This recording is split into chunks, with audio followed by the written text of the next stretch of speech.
Do të bënte një marrëveshje tregtare me Shtetet e Bashkuara dhe do të kishte pula me klor dhe mish viçi me hormone që vinin drejt Britanisë dhe Irlandës Veriore.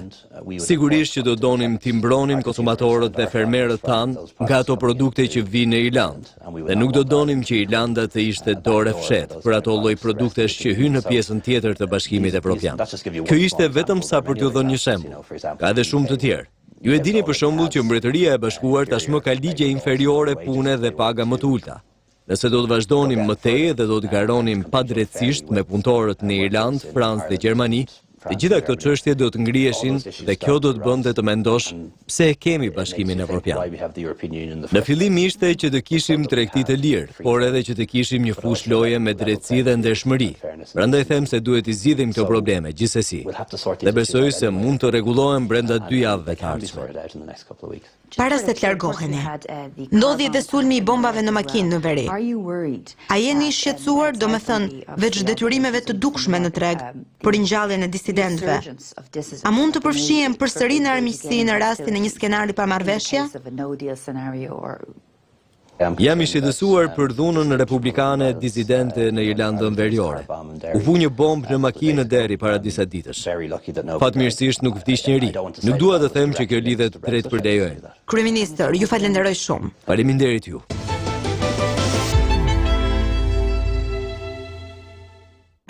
Pas pak në Euronews Albania.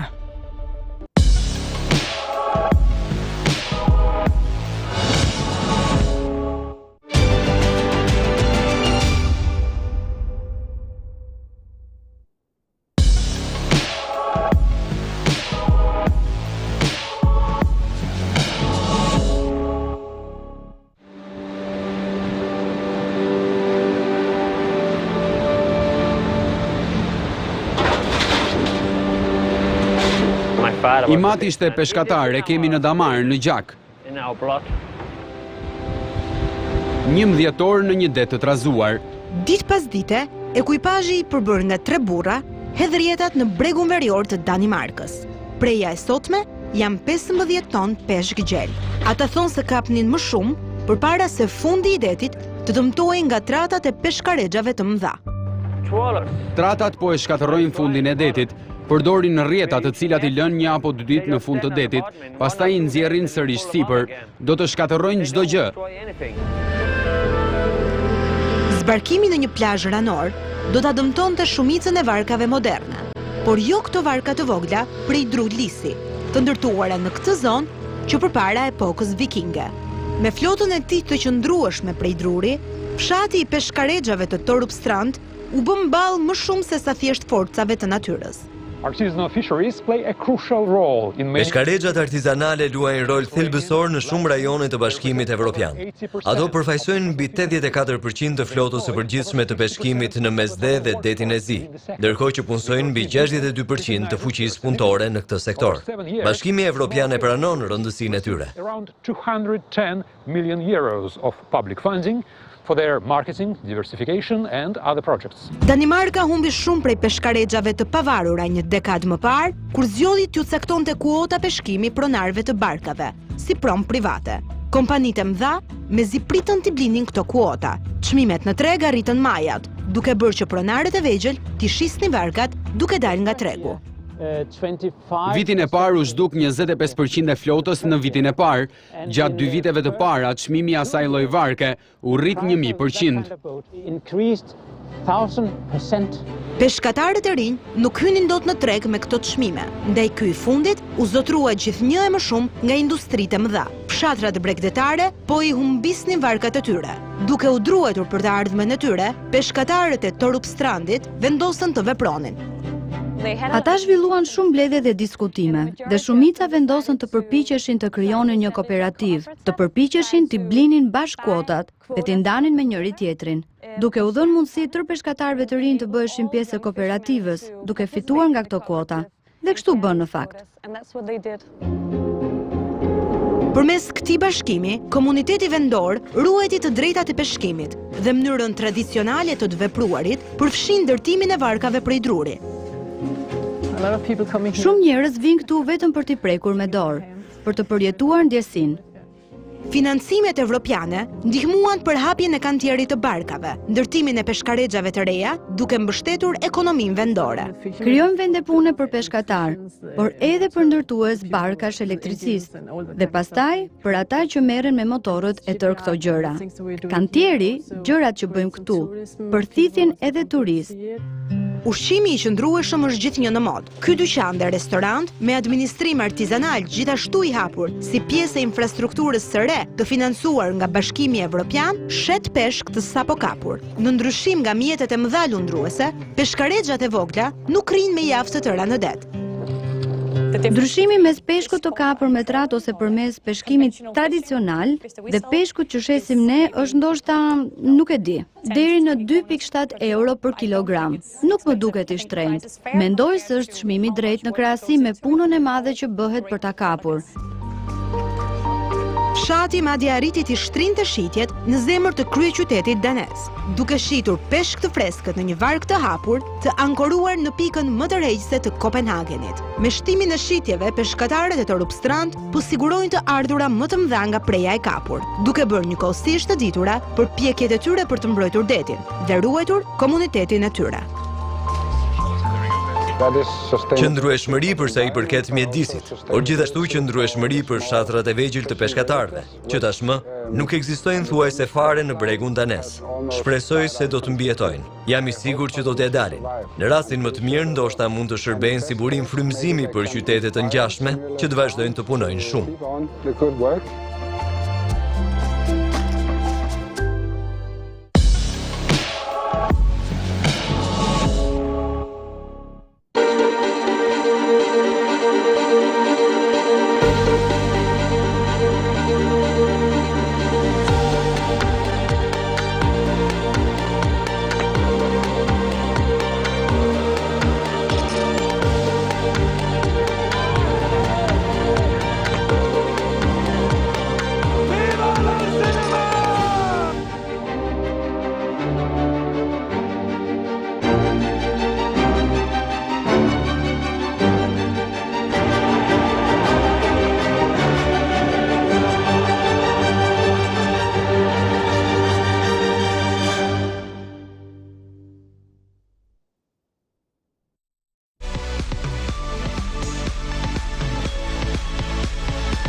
Përshëndetje të gjithëve, unë jam Rebeka me klafin Duane dhe ndodhemi në Dubai, në tregun arab të udhëtimit, që sot shënon 25 vjetorin e krijimit. Ministri e turizmit të Egjiptit do të na flasë për planet e saj, për të ripërtërir atë që dikur ishte industri e lullëzuar punimesh. Mendoj që kushdo në fëmijëri ka dëgjuar për piramidat apo ka parë një foto të rënojave. Do të hulumtojmë tematikën e turizmit të përgjegjshëm të tregut arab të udhëtimit, si dhe do t'ju themi se si teknologjia e së ardhmes do ta shkurtoj kohën e udhëtimit. Një tjetër aktivitet madhor që u zhvilluan në Emiratet e Bashkuara Arabe ishte paraqitja e pronave të patundshme. Selim El Said shkoi atje për të mësuar sa kushton një shtëpi e përballueshme në ditët e sotme.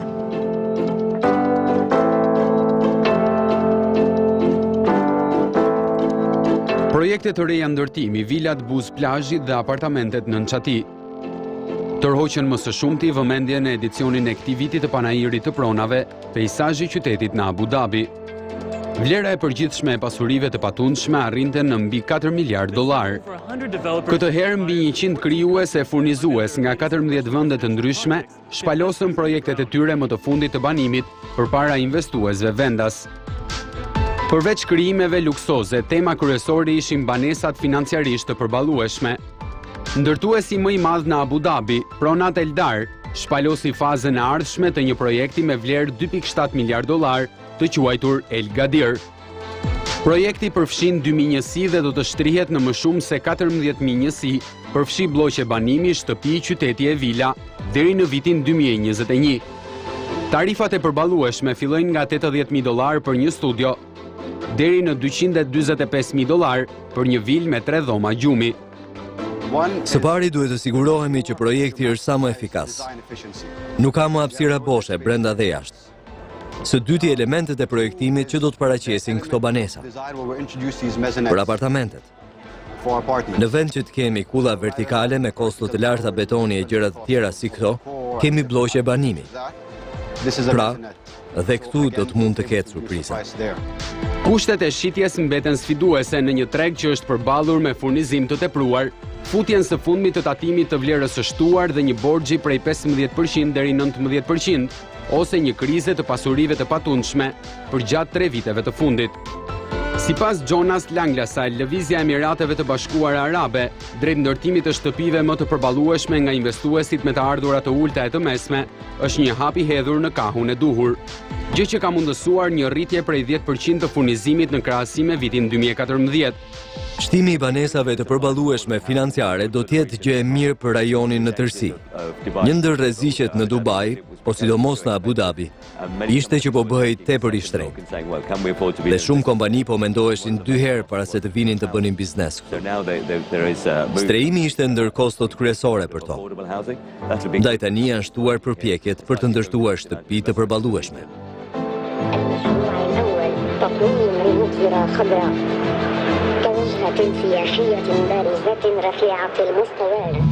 Teksa shënon një përvjetor të madh, tregu arab i udhëtimit synon ta tekalojë dukshëm numrin e vizitorëve gjatë viteve të kaluara, që arriti në 40.000 vet. Edhe në pjesën e biznesit, synon të arrihet një objektiv i madh. Në këtë vend, një vit më parë, u arritën marrëveshje të reja, me vlerë $2.5 miliard.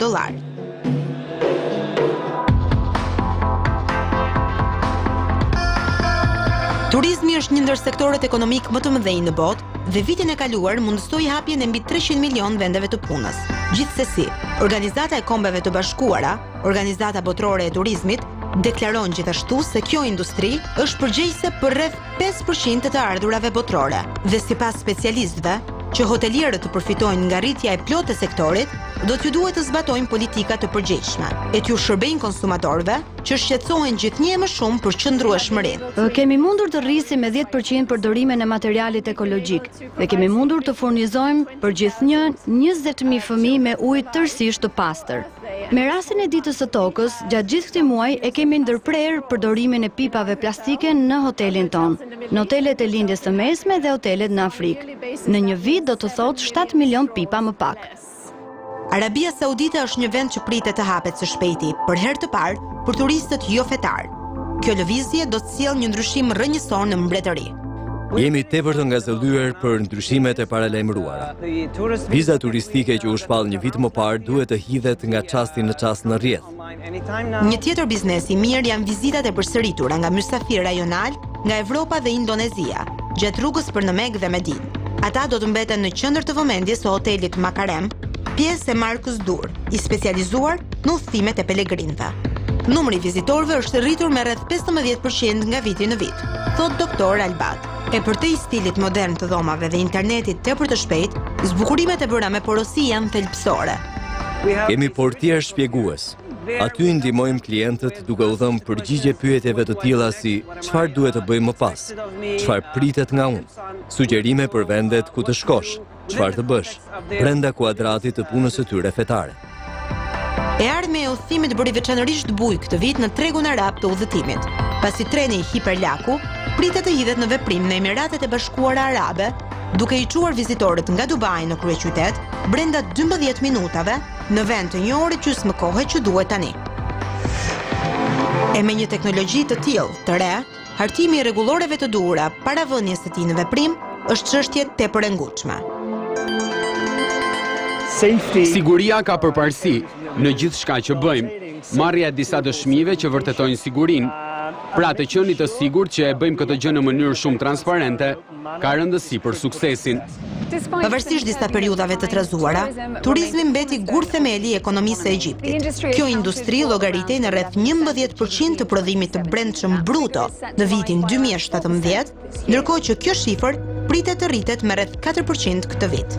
Gjatë viteve të fundit, numri i vizitorëve të monumenteve mijëvjeçare të Egjiptit, piramidave dhe komplekseve të detit të Kuq ishte ndikuar nga tensionet politike, pezullimet e fluturimeve dhe shqetësimet për sigurinë. Gjërat duket se po ndryshojnë, pasi turizmi ka sjellë $21 miliard të ardhura ekonomisë në vitin 2017. Kjo rritje e numrit të turistëve në vend është rezultati punës së ministres së parë femër të turizmit, doktoreshës Raina Almashat. Shumë faleminderit që po flisni për Euronews, doktoresha Raina. Faleminderit. Turistët perëndimor janë në krye të listës, kur bëhet fjalë për shtimin sërish të numrit të turistëve që vizitojnë Egjiptin. Mendoni se do të vazhdoj kjo gjë? Po për sa u përket udhëtarëve rajonal? Ne përjetuam një rritje të vrullshme gjatë vitit 2017, gjë që është duke vazhduar. Gjatë gjysmës së parë të vitit 2018, patëm një rritje të numrit të turistëve me rreth 30%. Dhe siç e përmendët, tregu kyç për Egjiptin. Ose më shumë se 50% e turistëve vijnë nga Evropa. Lista kryesohet nga turistë të ardhur nga Gjermania. Në vend të dytë renditet tregu arab që përfaqëson 30%. Ajo që synojmë të arrijmë është një larmi më e madhe nga tregu zviceran. Rusia ka rinisur së fundmi fluturime drejt Egjiptit. Çfarë ndikimi do të ketë kjo gjë? Të paktën për qytetet bregdetare? Ne kemi bërë gjithçka mundemi për të siguruar që turistët të cilët vijnë nga Egjipti të gjejnë një vend të sigurt. Ky është një vend që ofron mundësi shumë të larmishme për sa u përket zonave që mund të vizitohen. Rifillimi i fluturimeve nga Moska është shtysë e madhe për ne. Presim rritje të trafikut ajror nga Moska drejt Kairos. Mezi presin të kemi më shumë turistë nga ajo zonë. Kur bëhet fjalë për marrëdhënie të shkëmbyese, shkëmbime dypalçe mes Egjiptit dhe partnerëve evropian apo të huaj, ka një lidhje të drejtë për drejtë kjo me numrin e turistëve? Diplomatic ties, strong trade ties are definitely an encouragement for travelers. And one recent development globally is that economic growth rates have been growing. And therefore purchasing power for citizens around the world have been more. Everyone's looking to travel. Nëse do t'ju duhet të përshkruanit Egjiptin për ata që nuk kanë qenë, cila është veçantia e tij? Marketing Egypt. Reklamimi i Egjiptit ndonjëherë është i lehtë. Pasi mendoj se kushdo që në fëmijëri ka dëgjuar për piramidat, ka parë një foto të rënojave. Ajo që do doja të çoja më përpara është promovimi dhe paraqitja para njerëzve në mbar botën, në popullsinë e re, dinamikën egjiptiane. Kjo e fundit është tepër ambicioze, entuziaste, tepër e njohur për artet, për muzikën. Kjo është një lidhje shumë e rëndësishme për t'u krijuar. Me që po flasim për brezin e ardhshëm, ju vetë jeni një grua egjiptiane në pararoj, me një karrierë të ndritur në Fondin Monetar Ndërkombëtar dhe Bankën Qendrore. Çfarë këshilli do t'u jepnit vajzave të reja egjiptiane? Unë besoj në 4 gjëra: aftësi, lidhje, besim dhe hieshi. Pjesa e këtyre karakteristikave, puna me to, besimit e vetja, mendoj se është diçka vërtet shumë e rëndësishme. Por, përsa i përket fuqizimit të grave, presidenti ynë, presidenti Sisi, ka bërë përpjekje tepër të mëdha për t'u siguruar që gratë të njihen për aftësitë e tyre e të emërohen në poste me përgjegjësi. Gjë që ndoshta më parë, jo domosdoshmërisht, mendoj se mund të drejtoheshin nga gratë. Keni hasur ndonjëherë që është habitur nga fakti që keni këtë detyrë? Përsa i përket Ministrisë të Turizmit, është hera e parë që Egjipti ka një ministre femër. Ndaj, është tepër ngazëlluese dhe tepër sfiduese, por gjithashtu është përgjegjësi shumë e madhe.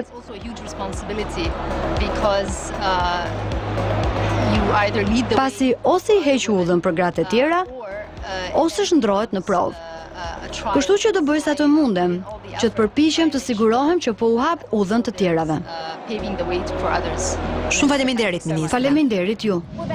Kjo ishte e gjitha nga Dubai. Përpara se të ndahemi, ja disa postime në fundjavë që tërhoqën vëmendjen e ekipit të Inspire në rrjetet sociale. Kristian dhe shoqja e tij nga Italia e bën gamiljen e tyre marokene të buzëqesh para aparatit. Kena nga SBA marshojnë në përshtegun shkëmbor drejt Petra, Jordanik, ndërsa Mina nga Iraku ndahu këtë çast të ëmbël në zonën me bimësi të harlisur Anshus të Libanit.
pak në Euronews Albania.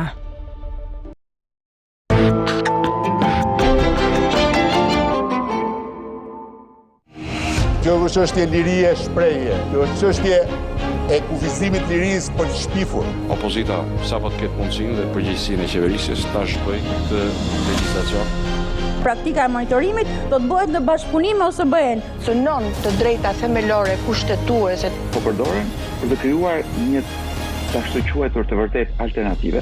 Ligje të tilla që censurojnë median e lirë. Ky projekt ka nevojë të menjëhershme për përmirësim. Për të akredituar në Bruksel dhe kalon nëpërmjet një komisioni i cili përbëhet nga gazetar profesionist dhe nga drejtor mediash. Free speech is and always has been central to the United States. Në një vend ku demokracia është funksionale, ku po kërkohet shkarkimi i presidentit, impeaching President Donald J. Trump for abusing his powers. Me senatin e kontrolluar nga republikanët, ai do të dalë pafajshëm nga ky proces, paktën nga procesi politik. Pritet që të gjithë senatorët do votojnë në baza partijake, me shumë pak ndryshime nga një anë në anën tjetër. Ato rregullat të caktuara në Kushtetutën amerikane respektohen në institucione serioze, pavarësisht shpirojës politike që bëjnë të dy palë. We did nothing wrong. Euronews, all views.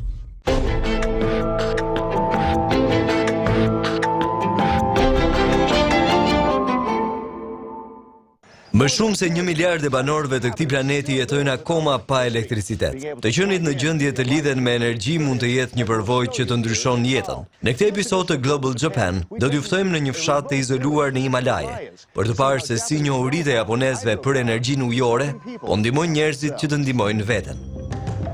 Pas fluturimit në Katmandu është edhe pak rrugë për në Pokhara, port hyrëse për në Kalika, një destinacion i famshëm për udhëtarët e huaj. Ne shkojmë drejt maleve duke kaluar lumin që shpresojmë nuk do të na ndërpresë rrugën kur të bjerë shi. Ne arrim në një shkollë në fshatin e Kalikës, ku fëmijët dhe stafi na përshëndesin me lule dhe apajatika ose pluhurikush që nën kupton një bekim. Drejtori Yaman Bahadur Gurung thotë që fëmijët janë më të lumtur tani që klasat e tyre kanë elektricitet. Në fakt, shkolla është bërë kaq e populluar sa që ata shtuan një ndërtesë tjetër për të akomoduar fëmijët shtesë. Shumë fëmijë, shumë student duan të aplikojnë në shkollën tonë sepse atje ekziston teknika e re, teknologjia e re në shkollën e tyre. Quhet Kapa, një nga 6 generatorët hidrokinetik të vendosur në Nepal nga kompania japoneze e quajtur Ibasei. Norio Kikuchi, nipi i themeluesit të Ibasei, krijoi Kapën dhe projekti i tyre pilot mbështetet nga Agjencia Japoneze për Bashkëpunim Ndërkombëtar ose JICA. Ne thjesht përdorim energjinë e rrymës, e cila jep një farë energjie kinetike, siç quhet në fizik. Ne kemi këtë kas të veçantë si difuzor që përdor teknologjinë tonë, por kemi edhe pajisje për ajrin për të cilat përdorim teknologjinë.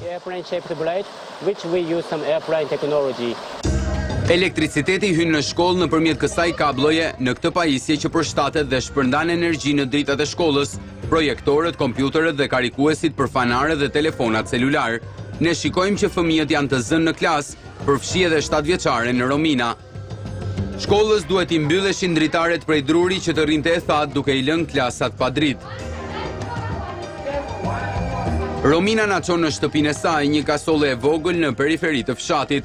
Eoma asaj thotë që generatori ka transformuar shkollën dhe jetën e tyre. Është më bukur sepse fëmijët mund të mësojnë më mirë tani. Kur nuk ka energji në shtëpi, fanari bën dritë për fëmijët dhe ata mësojnë më shumë deri vonë. Romina thotë që fal fanarve, ajo nuk ka më frikë dhe mund të studiojë, nuk ka rëndësi si është moti.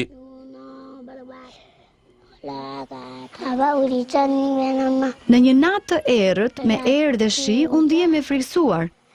Sa po ndes fanarin, ndihem më mirë. Mund të lexoj dhe të shkruaj.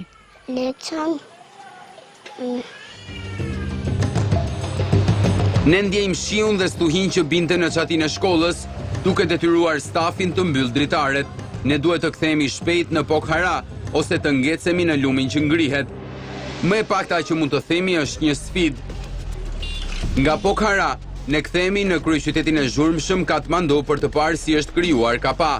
Partneri lokal i Basej është Nepal Yantrashala Energy. Suban Pradan është koordinatori i projektit. Në të ardhmen ne planifikojmë të eksportojmë. Puna me ABC na ndihmoi shumë për mënyrën se si duhet të punojmë për të arritur standardet ndërkombëtare. Kikuchi thot se gjeneratori kushtoi rreth 15.000 euro apo 17.000 dollar. Ai thot se prodhimi vendas së bashku me filialet e mundshme mund ta përgjysmojnë këtë kosto. Kikuchi ka kombinuar mençurinë me idealizmin për të shpërndarë përfitimet e teknologjisë japoneze në vendet e tjera të botës dhe nga transferimi i teknologjisë mund të përfitojë gjithashtu edhe kompania e tij. Ndonjëherë kemi bërë makinerinë më të lirë në mënyrë që të eksportojmë nga ABC. Ne prodhuam makineri në numër më të limituar në 73 vitet e fundit në Japoni. Ne duam të bëjmë këtë makineri shumë efikase për botën. Për përfitimet që i solli këtij fshati, nënat na ftuan për drek duke na treguar fanarët që i kishin karikuar në shkollë. Një hap i vogël, por që ju ndryshon jetën. Kjo është e gjitha për sot në Global Japan. Nga ne të gjithë anëtarët e ekipit të Euronews në Nepal, namaste, sayonara dhe faleminderit që na ndoqët.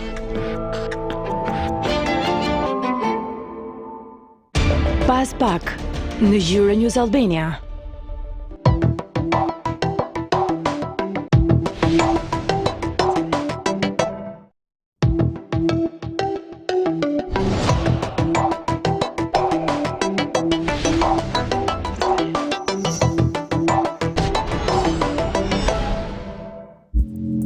Kjo që po shihni këtu është kasht gruri, një material i rinovueshëm që shumë shpejt mund të përdoret për të prodhuar një biokarburant të ri për makinat tona. Por si dhe në ç'më mënyrë mund të arrihet kjo? Për të përgjigjur këtyre pyetjeve, inxhinier kimist dhe biolog janë mbledhur në një qendër eksperimentale në Spanjën Veriore.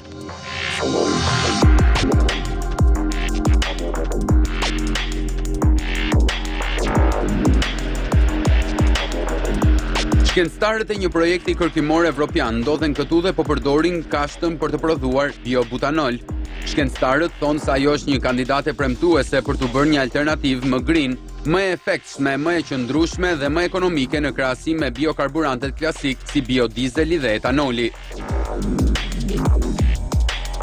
Në krahasim me biokarburantet e tjerë ekzistues, butanoli peshon më shumë, gjë që dëshmon se është shumë më pak i avullueshëm, pra çliron më pak gaz dhe mund të kushtojë edhe shumë më pak në pikat e karburantit apo në impjantet industriale.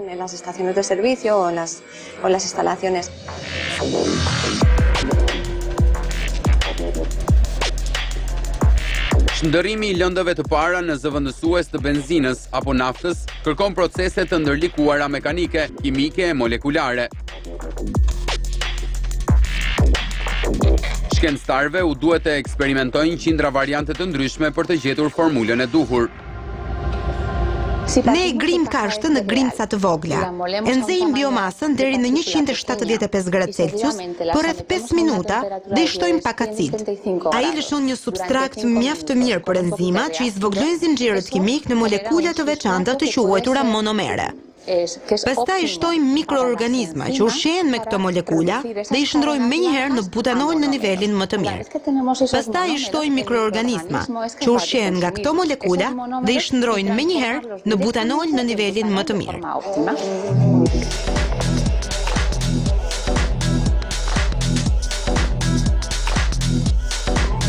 Këtu në Mbretërinë e Bashkuar, biologët molekular dhe inxhinierët biokimistë kultivuan bakteret e duhura për t'i përdorur në këtë proces. Në fillim, shkencëtarët përzgjodhen mikroorganizma që tregonin tolerancë të lartë ndaj disa kimikateve. Për ne ishte kryesore të punonim me lëndët e para që na jepte projekti, sepse ato janë kimikatet frenuese të cilat i stresojnë bakteriet gjatë të fermentimit. Për këtë arsye, ne po zhvillojmë kategori bakteresh që janë më tolerant ndaj këtyre kimikateve. Shkencëtarët theksojnë se provat e tyre laboratorike kanë vërtetuar se butanoli i përftuar mund të përzjehet me naftë deri në 40% dhe me benzinë deri në 16%. Nga pikpamja shkencore, sa larg jemi akoma që butanoli të mund të përdoret aktualisht? Teknologjia ekziston për të arritur këtë. Çelësi është të ulim kostot e prodhimit. Na duhen ndoshta 5 deri në 10 vjet për të arritur kërkesën e tregut, por duhet të plotësojmë edhe kërkesat e rregullave. Por këto rregullore nuk do të hartohen derisa të ketë kërkesë të mjaftueshme për të. Shkencëtarët thonë se ata shpresojnë që puna e tyre do të ndihmojë objektivin e Bashkimit Evropian për të siguruar 10% të karburanteve nga burime të rinovueshme deri në vitin 2020.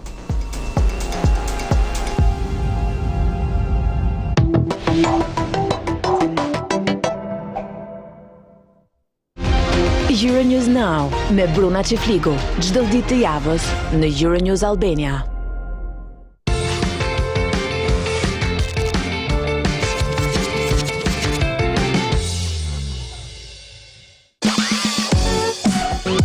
Përshëndetje dhe mirë se erdhët në Business Planet. Këtë javë jemi në Skandinavi. Një nga sfidat me të cilat përballen supermarketet në Finland dhe në vendet e tjera është mënyra për të vërtetuar besueshmërinë dhe për të krijuar besimin. Një nga mjetet që funksionon këtu është një grupim. Kerry, ti je shefi i kësaj organizate. Çfarë është e gjitha kjo? Grupimi është një rrjet me 100 kompani, kryesisht sipërmarrje të vogla dhe të mesme.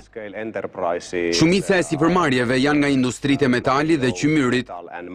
Synimi ynë është të përmirësojmë konkurrencën, bashkëpunimin, risit dhe të theksojmë potencialin e ekonomisë ciklore në Skandinavi. Ne kemi takuar një nga sipërmarrësit, ndiqeni. Takoni Mikan, shefi një sipërmarrje SME në sektorin e minierave. Grupimi e ndihmoi atë të gjente këtë pikë për magazinimin dhe analizimin e mostrave, por edhe për krijimin e strategjisë së biznesit të tij. Një strategji që e lejon atë të punojë së bashku me SME të tjera në rajon dhe të sillte risi. Shërbimet tona përfshin që nga kërkimi i parë eksplorues deri te pika kur mineralet fillojnë të punojnë. Ne ofrojmë një shumëllojshmëri shërbimesh dhe kjo lloj pakete shërbimesh është unike në Evropë. Pas 4 vitesh në treg, Mika punon në të gjithë kompanitë e minierave që operojnë në Finland. Përvoja është e specializuar që të ndërhyjë dhe të mbrojë zonat e mbrojtura natyrore. Ndër projektet, mund të përmendim mbetjet e minierave në sektorin e ndërtimit. Ideja është që të shumëfishohet ky model biznesi në tregje të tjera. Ne kemi realizuar shumë kërkime tregu në nevojë për shërbimet tona në vendet nordike në Evropë dhe deri në Indi. Pa rrjetin ton të partnerëve, ne nuk do të kishim filluar të eksportonim ekspertizën dhe shërbimet tona në tregjet globale. U kthyem bashkë Kerry. Cila është gjëja më interesante për grupimin tënd që ka një potencial masiv? Po, ne kemi identifikuar 16 ekonomi ciklore me potencial në investime dhe ne do të ofronim 500 milion euro që do të krijonte 400 dyqane në rajon. Kerry, pyetja jonë është, nëse jam një sipërmarrës jo vendas, a mund t'i bashkohem grupimit tënd? Po, sigurisht. Ata janë gjithmonë gati për përvoja të reja dhe për të mësuar gjëra të reja, ndaj thjesht na telefono. Shumë faleminderit Kerry. Mund të zbuloni më shumë në faqen tonë të internetit apo në rrjetet tona sociale. Faleminderit që na ndoqët dhe shihemi së shpejti.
Krijuar nga natyra për njeriu, na mban të freskët dhe të shëndetshëm gjatë gjithë ditës. Direkt nga burimi I njohur I vrizit nëneplavisht. Spring, pranver në trupin tënd.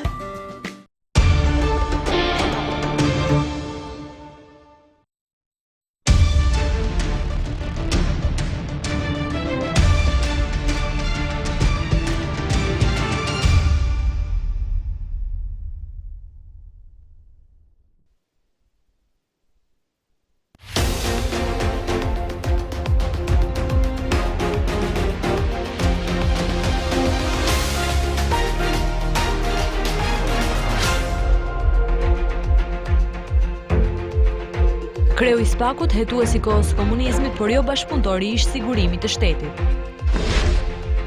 Thellohet fenomeni I largimit të rinjve, vitet e fundit vyhet të re rritje kërkesash për mësimin e gjuhës gjermane. Parlamenti anglez miraton planin e Johnsonit për daljen e Britanisë nga BE-ja.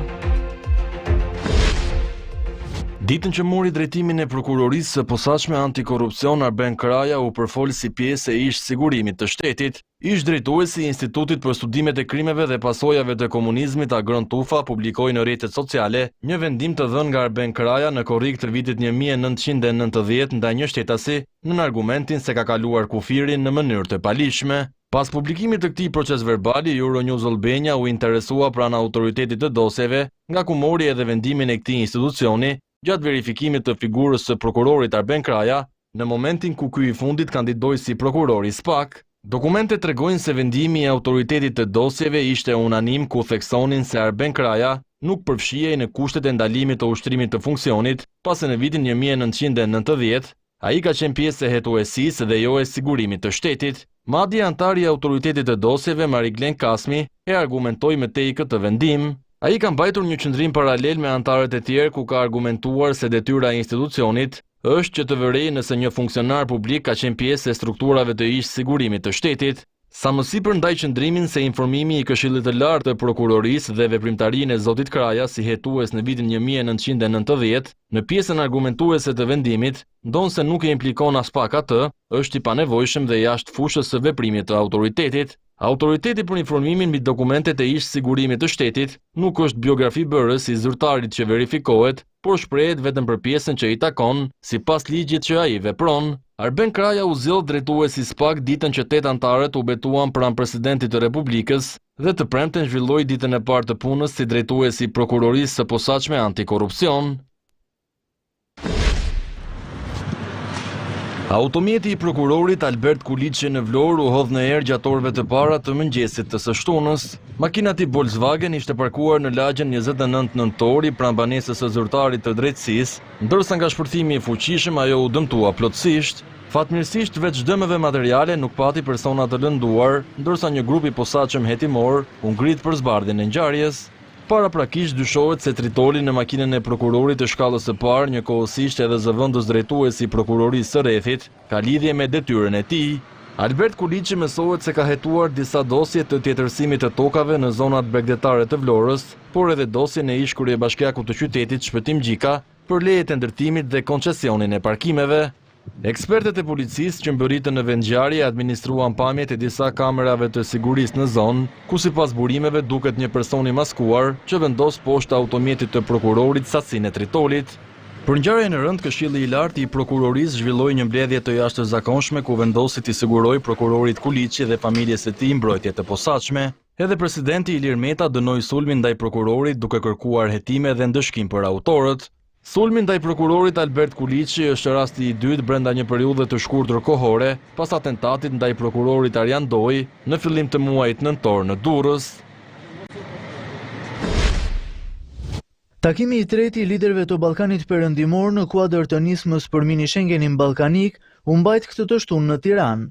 Në të morën pjesë presidenti I Serbisë Aleksandar Vučić, kryeministri I Maqedonisë Zoran Zaev, presidenti malazez Milo Đukanović dhe kryeministri shqiptar Rama.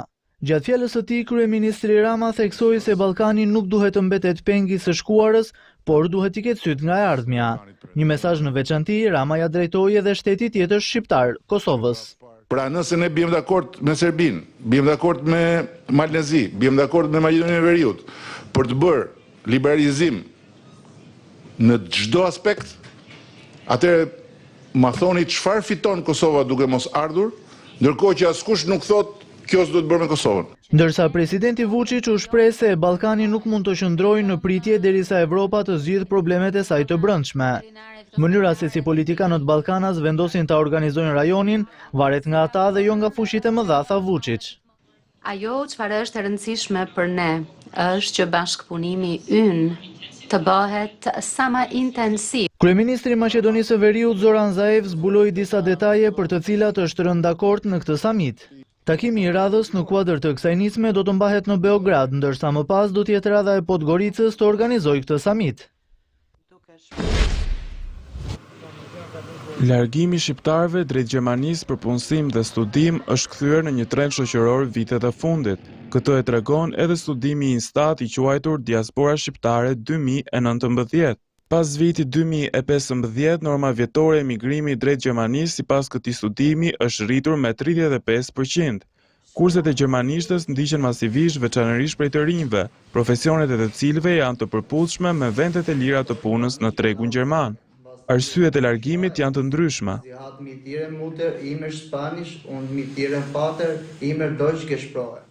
Për arsye ekonomike dhe për arsye se profesioni të cilin kam nuk vlerësohet mjaftueshëm në Shqipëri. Në Shqipëri ka probleme nga më të shumtat, po unë flas për vete, kam mbaruar shkollën dhe në pamundësi e sipër për gjetë punë, dhe kjo është një nga arsyet pse duhet të largohem, sepse atje ka vërtet mundësi për të punësuar. Edhe në të dhënat ofruara nga ambasada gjermane për Euronews Albania, vihet re një rritje vazhdueshme nga viti në vit i shqiptarëve që largohen veçanërisht për qëllim punësimi. Përpos atyre që zgjedhin të largohen, ka edhe të rinj që shohin të ardhmen e tyre në Shqipëri. Jo, nuk e mendoj largimin nga Shqipëria, mendoj se Shqipëria është vendi më i mirë për të jetuar dhe në qoftë se dëshira është që të bëjmë disa udhëtime jashtë është gjë shumë e mirë. Ndërsa Shqipëria është vendi më i mirë për të jetuar, mendoj unë. Kemi afër familjen, shkollën dhe jemi shqiptar.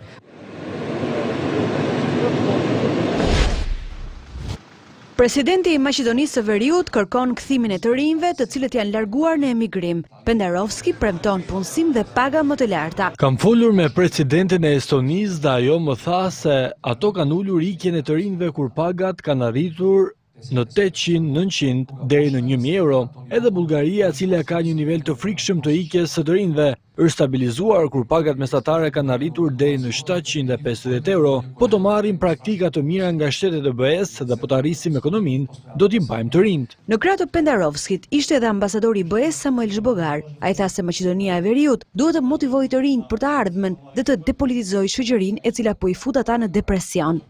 Zgjedhjet që po vinë janë një mundësi e mirë për të sjellë këtë temë në qendër të vëmendjes. Kjo është një periudhë kur politikanët dëgjojnë më shumë popullin. Ne si Bashkim Evropian jemi duke planifikuar që të bëjmë një projekt për të fuqizuar zërin e të rinjve në tema të caktuara gjatë diskursit politik parazgjedhor. Sipas të dhënave jo zyrtare të sektorit civil, gjatë 10 viteve të fundit nga Maqedonia e Veriut janë larguar mbi 500.000 vetë.